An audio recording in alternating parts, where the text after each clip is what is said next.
आज के हमारा नया एक्टिविटी है सेंटर ऑफ मार्क्स। किसी भी वस्तु का सेंटर ऑफ मार्क्स कैसे निकालते हैं। तो सर्वप्रथम मैंने एक बैलेंसिंग बर्ड लिया है। इस बर्ड में आप देखेंगे मुख्य हिस्सा जो इनका बीक है, चोंच है, बाकी जो इसके विंग्स हैं। तो इस जो बैलेंसिंग बर्ड है उसका हम कैसे सेंटर ऑफ मार्क्स निकालेंगे। तो आप देखेंगे कि ये जो बर्ड्स है मेरी उंगली पर ये किस प्रकार से संतुलित हो रही है। इसी प्रकार हम किसी भी पेन के निब पर, नोक पर भी हम इसको बैलेंस कर सकते हैं। परंतु मैं यहाँ पर आप लोगों को इस बैलेंसिंग बर्ड को बैलेंस करने के लिए जो है मैंने एक स्टैंड लिया है। स्टैंड पर इसको जब मैं रखता हूँ तो इस प्रकार से ये अनबैलेंस होता है। परंतु जब मैंने यहाँ पर छोटा छोटा जो 2 कार्डबोर्ड और एक्स्ट्रा लगा दिया है, इसलिए लगाया है क्योंकि इस जो सरफेस एरिया है उसको बैलेंस करने के लिए और बैलेंस करने के बाद इसका जो सेंटर ऑफ मार्क्स है उसके बीक पर आ जाए। इस प्रकार से मैंने जब सेट किया इसको तो करने के बाद ये जो है बर्ड्स है वो इस प्रकार से बैलेंस हो जाती है और यह बर्ड जो है इस प्रकार से गोल घूमने लगती है। दूसरी इसके एग्जाम्पल है मेरे पास।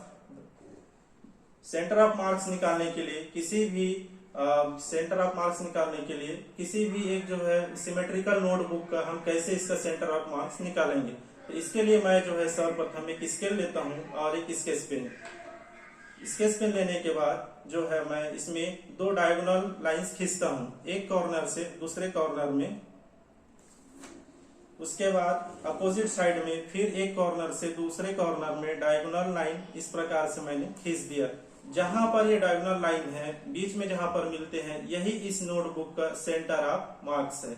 अब हम इसको किसी उंगली या किसी नीब पर इसको हम रखेंगे तो इस प्रकार से ये नोटबुक जो है बैलेंस हो जाती है। दूसरी एग्जांपल मैंने, ये तो खैर सिमेट्रिकल था। अब जैसे सिमेट्रिकल नहीं है तब की स्थिति में हम क्या करेंगे, उसके लिए मैंने एक कार्डबोर्ड लिया है। इस कार्डबोर्ड में आप देखेंगे ये सिमेट्रिकल चारों तरफ से नहीं है। इसके लिए मैंने बच्चों को समझाने के लिए एक अच्छा सा छोटा सा एग्जाम्पल सोच के रखा है। इसको जो है मैं किसी टेबल के कॉर्नर पर ले जाता हूं और कॉर्नर पर ले जाने के बाद इसको धीरे धीरे आहिस्ता आहिस्ता इस प्रकार इसको खिसकाता हूं कि ये एक निश्चित पॉइंट पर आकर के नीचे गिरने की स्थिति में होता है।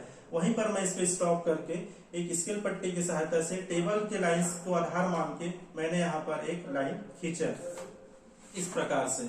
दूसरी कंडीशन में मैं इस आकृति को जो है बदल देता हूं 90 डिग्री में। 90 डिग्री में इसको चेंज करने के बाद फिर से वापस वही प्रक्रिया को दोहराता हूं।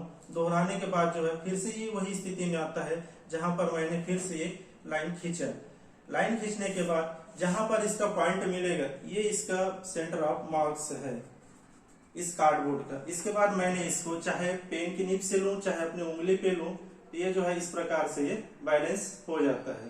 यही है सेंटर ऑफ मार्क्स। और सेंटर ऑफ मार्क्स को समझने के लिए तीसरा गतिविधि मैं आपको और बता रहा हूँ।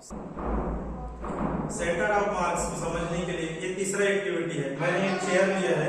चेयर पर जब मैं इसमें सीधी बैठता हूँ मेरे पैर, दोनों पैर जो है सामने रहते हैं और जब मेरी रीढ़ की जो हड्डी है पिछला हिस्सा जो एकदम सीध में होती है तो जब मैं उठने का प्रयास करता हूँ तो नहीं उठ पा रहा हूँ। इसका कारण क्या है, जब मैं किसी वस्तु को पकड़ता हूँ तो कहीं न कहीं उस वस्तु को पकड़ने से मेरी शरीर जो है, शरीर का ऊपरी हिस्सा थोड़ा सा झुकता है और एक झुकाव होने के कारण ही मैं आसानी से उठ पाता हूँ। इस स्थिति में मैं कदापि नहीं उठ सकता।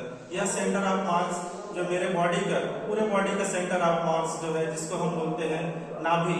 तो हमारे पूरे शरीर का जो सेंटर ऑफ मार्क्स होता है नाभि, कहीं न कहीं हम अपने ऊपरी हिस्से में थोड़ा सा भार देते हैं तभी हम जो आसानी से उठ पाते हैं। अदरवाइज हम कितना भी कोशिश कर रहे नहीं उठ पाएंगे। धन्यवाद।